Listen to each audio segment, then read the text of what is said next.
out to my film and TV channel. You're all staying safe and well. And yeah, a series I've been looking forward to. There's been a lot of hype about this one.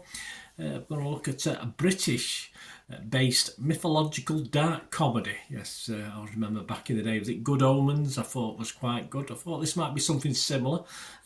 Not quite. Similar as in, of course, say fantasy then, but mythology, shall we say.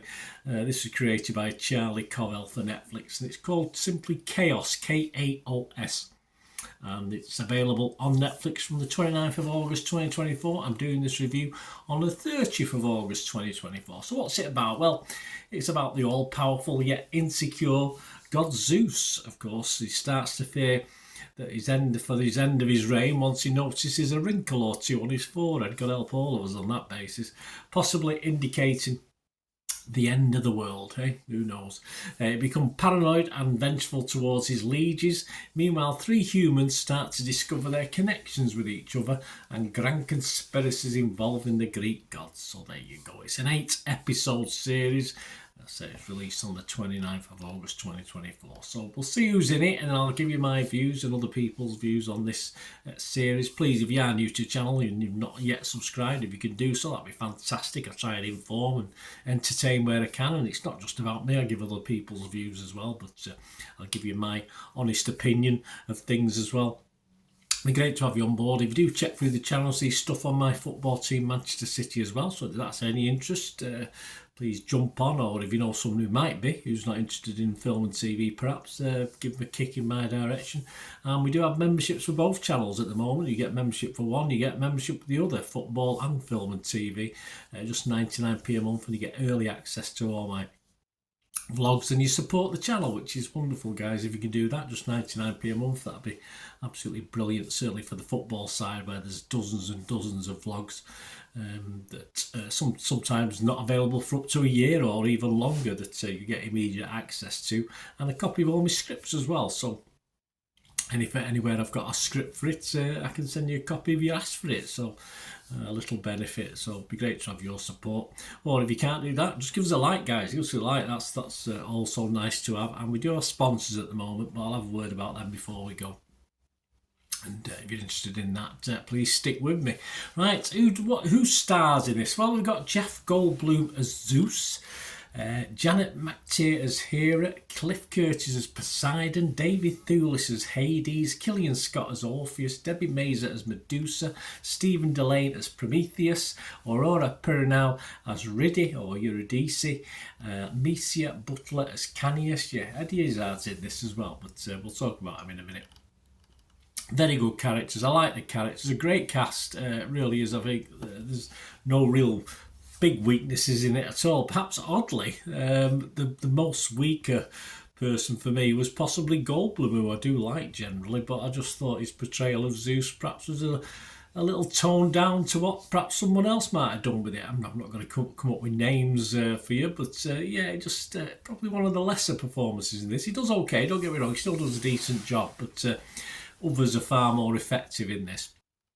And I've seen another critic or two mention Goldblum was perhaps a bit of a weaker link in the whole thing, but he's okay. It does lose its way as a series occasionally, and I think it may be perhaps 1 or 2 episodes too long, but I found it overall very entertaining, very clever. I can appreciate some viewers perhaps growing a little restless at times, but I found that sticking with it rewarding, as when it did sort of threaten to veer away and sort of I did threaten to lose interest. It sort of managed to suck me back in again, and I think certainly the last 2 or 3 episodes I was totally enthralled in it, but it does lose its way occasionally throughout the series, though of course not groundbreaking. The mythology of Greece set in a modern world, it's just really well balanced. It may even make you want to go and delve into the original Greek mythology yourself, which can't be a bad thing. It's something I loved as a kid. I loved reading it, although I've never been very good at names, as you probably know if you watch my football vlogs where I'm trying to mention players' names, etc. But yeah, I used to love Greek mythology. Got a lot of books out from the library when I was a kid. So yeah, I did like it, and I say it certainly makes me want to delve back into it again. Now I'm perhaps a bit more grown up, I might be able to pronounce the names. Well, I'll just say better, but I probably won't. But yeah, if it wants you to get back into Greek mythology, then it does a good job on that score as well. I do love how some of the odd characters of course, are played very, very well by the actors. But yet, you've got a guy who was born to play his role. Of course, we've got Eddie Izzard, haven't we? He's comfortable just playing himself in this. I don't see any difference between the current Eddie Izzard and his character in this. In fairness, dress sense or his style. So yeah, you'll know what I mean if you watch the film. My apologies, Eddie, but you were made for this role, mate. The ending of the series, and by that I mean perhaps the last 10 minutes of episode 8, just a little bit underwhelming for me. But I was, of course, I'm keen to watch a second series. I just thought it didn't end as well as it could have done. Of course, any series like this, you've got some sort of cliffhanger, which it was. But yeah, I just thought a little bit weak compared to what had gone before.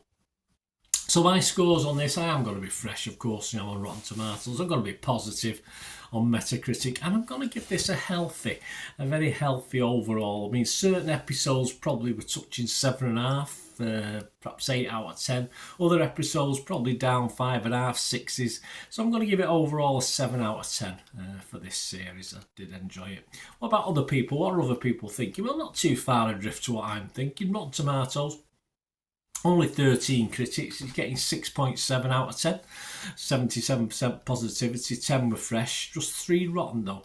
Metacritic, 69% positivity from 19 critics. 10 were positive, 8 were mixed, so a big chunk of mixed, and just 1 negative. The audience, that's all that matters really, isn't it? Not the critics. Rotten Tomatoes audience, 74% positivity, and Internet Movie Database, 810 scores and reviews as I'm recording this. And spot on with what I'm thinking, 7 out of 10. So I can imagine this series will get anywhere between 6.5 and 7 out of 10 now while it's on Internet Movie Database. In perpetuity, is it that the word we use, forever and ever and ever? I can't see it falling much below 6.5 or going overly higher than 7 out of 10. But yeah, well liked. As I say, it has its moments where it veers off into, I'll say boredom, but I was getting a bit fed up at times, but say it drags you back in just when you perhaps thinking, oh god, I'll have to turn this off for a bit. But no, it does just keep you involved. I liked it. I liked quirky. I like quirky, and this is clever enough. So let me know what you think, guys. Great to have your opinions. We do have sponsors of the channel at the moment. I've got some little posters in the background there from a firm called Piat 6505. They sell movie posters, mainly from the 1990s and 2000s. So some great actors, some great films. And for everyone they've listed, or every poster they've got listed, there's probably another couple that have not been listed yet. So if you're after a specific one from that area, you can give them a shout and they can let you know if they've got it or not. And they also do DVDs, some of the rarer Hollywood classics, and some foreign language ones as well that you can't really get hold of these days in this country now with all the streaming, etc. So check it out. There's a link in the description below. Just copy and paste it. It goes straight to the shop, Piat 6505. And if you do see anything you fancy, as I say, ask them if there's anything there that you want that you can't see.